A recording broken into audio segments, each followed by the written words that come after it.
প্রশ্ন তো আসে আমার কাছে, প্রশ্ন শোনার পরে ঘুম আসে না সারা রাত আমার।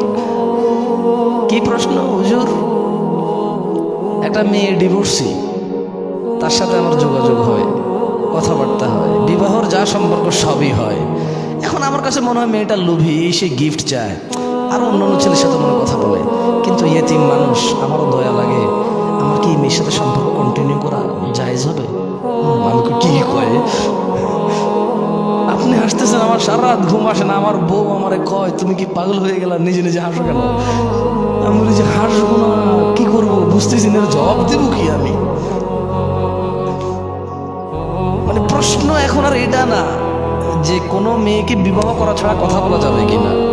কয়েক বছর সম্পর্ক করে, বিবাহের সব সম্পর্ক করে, এখন তার মনে হয় লোভী, অন্য ছেলের সাথে কথা বলে। আবার মেয়েটা ইয়েতিম, ওর সাথে এখন কথা বললে, কথা বলা ছেড়ে দিলে, ওর আগেও ছেঁকা খাইছি তো, একটা ডিভোর্স হয়ে গেছে, মানে কোনো বদদোয়া লাগবে কিনা আবার।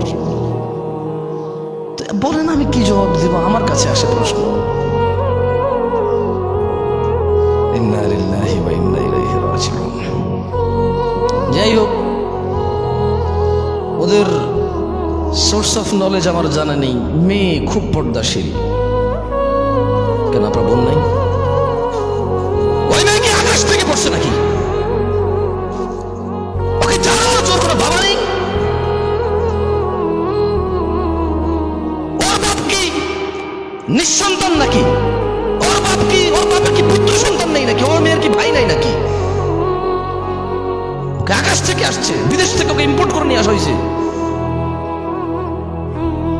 ছিলেন না আপনারা ওদেরকে? ছেলে একটা